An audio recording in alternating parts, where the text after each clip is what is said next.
Assalamu alaikum wa rahmatullahi wa barakatuh. Sijapata kusafiri Arabuni nikakuta hali ya baridi kama safari hii. Manake hata tukakwenda kuoga inabidi uchemshe maji. Nimpokea tena ujumbe wako wa unataka tufanye kipindi.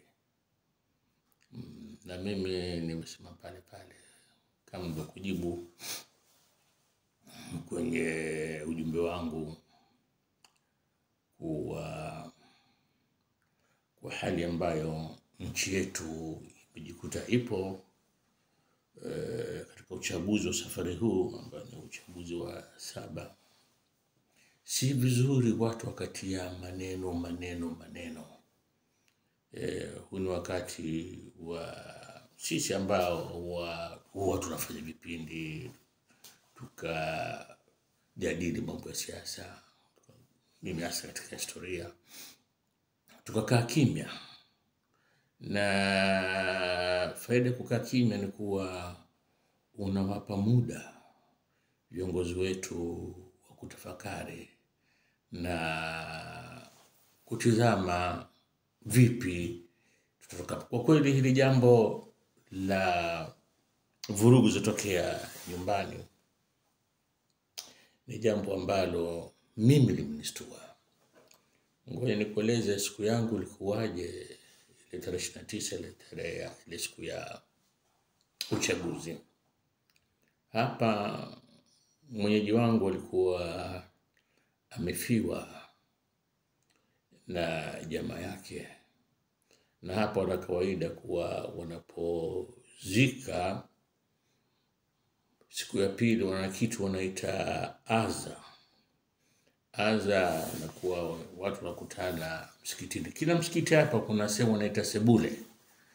Watu wanakutana pale asubuhi. Hakuna kisomo, hakuna nini isipokuwa wanakaa na waliofiwa na kama kwa friji kwa siku 3 na siku 3 wanakuwa msikitini na wanafanya kisomo.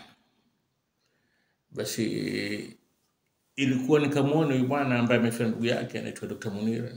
Ndio kwa mara yangu kwanza mimi nimemkuta mtu binafsi ana chuo kikuu. Nilikuwa kote nilikopita sijapata kuona kitu kama hichi. Na nilidhani kama ingekuwa hali si yeye kufiwa tukazungumza mambo mengi kuhusu vyuo.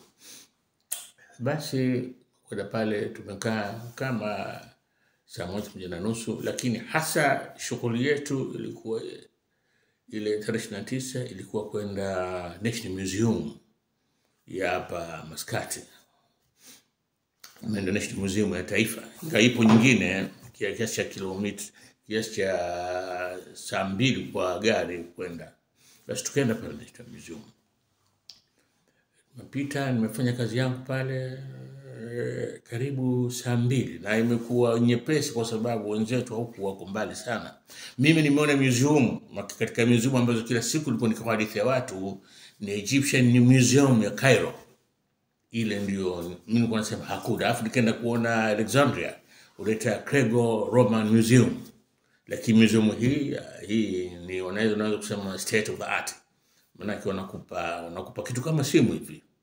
Na unapokwenda katika yale maonyesho ya exhibitions, wewe unatazama namba pale, ukiandika pale basi maelezo yote unapata hapa. Tumetoka pale, sasa tunarudi mjini. Tunarudi kwenye apartment yangu ambayo imeunganishwa na mall. Na kwenye mall kuna mgahawa unaitwa Mambo Zanzibar. Mwenyezi wangu anajua mimi Tanzania, basi nipeleke kwa ndugu zangu pale nikale chakula cha mchana. Basi kufika yeye anamuuliza yule binti pale, "Vipi, kuna habari gani za nyumbani?" Yule binti akasema, "Kuna machafuko makubwa Tanzania." Miro yangu kapiga pa. Nimeshtuka. Lakini pale nikasema uwezekani. Kwa sababu si kitu ambacho kilikuwa katika fikra yangu. Basi nikana pale maliza. Mimi nimepanda na ghorofa moja tu pa kufika nyumbani kwangu. Kufika tu nimewasha simu yangu, internet imeingia. Subhanallah, subhanallah, subhanallah. Sasa jambo la kwanza ninasema, isiwe hizi ndio zile unaita Photoshop, unaita fake news. Haya maneno vijana wanajua zaidi kushinda sisi watu wa zamani. Lakini baada muda nikasema hapana, hii naiona Magomeni hii, na hiki ni kituo cha mwendokasi cha jirani yangu mimi hapa.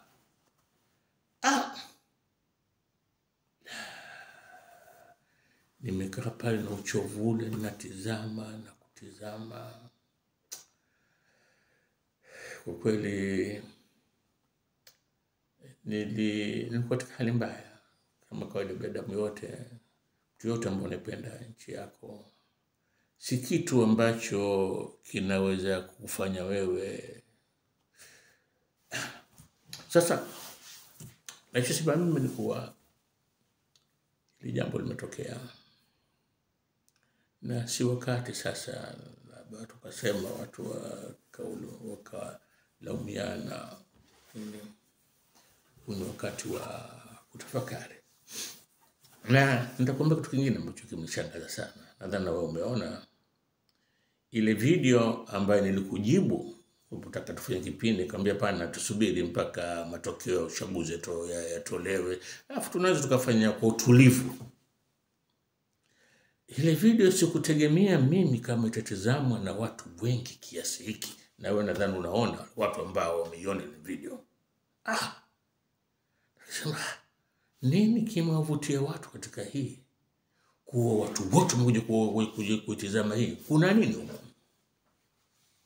Nikakumbuka mimi kama miaka 30-40 iliyopita kulikuwa na Mwingereza mmoja anaitwa Alistair Cook. Alistair Cook alikuwa na kipindi kila wiki kimoja BBC. Alistair Cook alikuwa, Mungu amemjalia, anaweza kuzungumza jambo lolote lile. Na alikuwa anapendwa sana, na nilikuwa mtu ambaye ana fikra, intellect hali ya juu kabisa. Anaweza kuzungumza kitu chochote. Hata leo mathalan ukamwambia kuwa bwana Donald Trump yuko Uingereza, basi yeye pale pale anaweza kuambia kulikuwa na safari kama hii, Winston Churchill alikwenda Marekani, alikwenda kumwona Roosevelt, akakueleza basi namna ile. Nikasema sasa watu wanakunifanya mimi Alistair Cook kwa kina mara na sema Mohamed, mbona uko kimya? Kwa nini huzungumzi? Na nimekaa leo ni siku ya 4, manake kumekuwa na ukimya nyumbani. Kumekuwa na ukimya, hakuna kitu ambacho wanachokisikia. Ni ukimya. Na pengine ukimya ni dalili ya kuwa viongozi wanatafakari wa tufanye nini. Na ndio tarudia pale pale kwa na sisi tuwe kimya vile vile, tuwape nafasi viongozi wetu wa kutafakari na kutafuta njia ambayo wanaweza wakatutoa katika hili. La, kama nimesikiza kipindi kimoja jana kwenye idhaa moja kubwa sana duniani, fanya kipindi cha watu kama 4-5 wanazungumza hali ya nyumbani, na kulikuwa na uzungumza vile na hali ya Zanzibar tokea.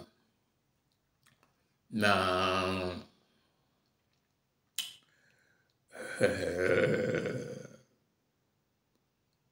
nikuwa hali hii ni ngeni sana, na ikanikumbusha vita vya siku 6 vilivyotokea mwaka 67 kati ya Israel na nchi za Kiarabu, yana Misri, Syria, Jordan, na haukupita muda baada ya siku 6 vile vita vilikuwa vimekwisha. Sasa hizi siku 6 hapa ni kuwa radio Cairo zikisikika zikipiga nyimbo za kivita, na walikuwa wakitoa hisia kuwa vita vinakwenda vizuri na Wayahudi sasa wanapigwa. Haikuwa hivyo. Kuna mambo huwezi kuficha, watu wanaona. Zikawa zinaonekana treni kutoka mstari wa mbele zimebeba majeruhi, askari wengi wanaletwa Cairo. Ndo pale sasa, na huwezi kuficha kila kitu kwa muda wote, lazima tujulikane.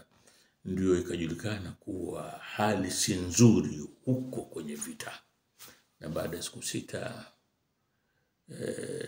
Kiarabu zikaweka silaha chini na vita vikesha. Sasa sisi tumefunga mtandao na imekuwa taabu, napata shida, sijui nini kinatokea nyumbani. Habari nazopata hazina uhakika, na hata kujaribu kuwasiliana na jamaa zangu katika vyombo vya habari vikubwa, anamwambia Mohamed, nyumbani mitandao haifanyi kazi. Kwa hiyo ni vigumu kukupa jambo neno ambalo lina mtu unaweza kusema lina ithibati. Lakini kwa mpaka hapa tumefikia leo siku ya 4 kuwa limetokea ni jambo kubwa, na wakati mwingine unapotazama ule uharibifu ambao ulifanywa, ni vitu ambavyo tulikuwa tunaona kwenye nchi za wenzetu. Kuna program moja inaitwa Radio Garden. Hiyo Radio Garden unaweza kukamata station zote za dunia na unapata sauti ya CD quality. Basi mimi hupenda kufungua hii. Kwa hiyo nikaenda nyumbani, leta FM station zote, hakuna kitu nasikia. Nyingine zipatikana kabisa, nyingine ukipata unaona kama jana fungua juzi, na sikufungua unapiga muziki. Nashtuka kidogo, nasema vipi watapiga muziki katika hali kama hii? Sasa na bahati mbaya mimi sijachukua namba hapa, siku hapa. Lakini nikapata kutoka nyumbani, wakanipigia simu, niambia hali nyumbani ndo kama hivyo, si nzuri sana, lakini sisi tuko salama. Sasa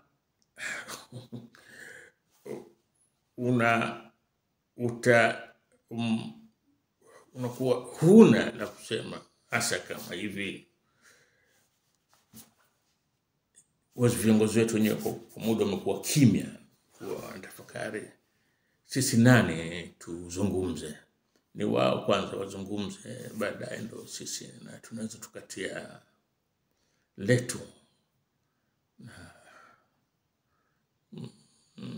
Msikilizaji wangu mtaniwe radhi kwa maana kisengine mpati ile mzoea kusema hiki nikasema hiki, mzoea naona nakwenda huko. Ni kuwa bado mimi nipo katika hali ya mshtuko kwa haya ambayo yametokea nyumbani. Lakini kitu kimoja nashukuru ni kuwa Zanzibar imetulia, ingawa jana usiku nilikuwa nasikiliza video moja mwandishi wa mkongwe anasema kuwa inaweza kuwa ni the calm before the storm, yani utulivu kabla ya dharuba ijakuja. Naomba Mwenyezi Mungu asitufikishe huko. Ni kuwa hali imekuwa ya utulivu, na hili ndilo tunaloliomba sote. Basi naona ndugu yangu tuishi hapa, na narudia vile vile kuwa tutafanya kipindi inshallah. Wala usina wasiwasi, tutafanya kipindi, na tutaeleza historia ya chaguzi, vipi chaguzi zetu zimekuwa, na nini tunaweza tukajifundisha baada haya kutokea katika uchaguzi wetu. Basi tuagane. Assalamu alaikum wa rahmatullahi wa barakatuh.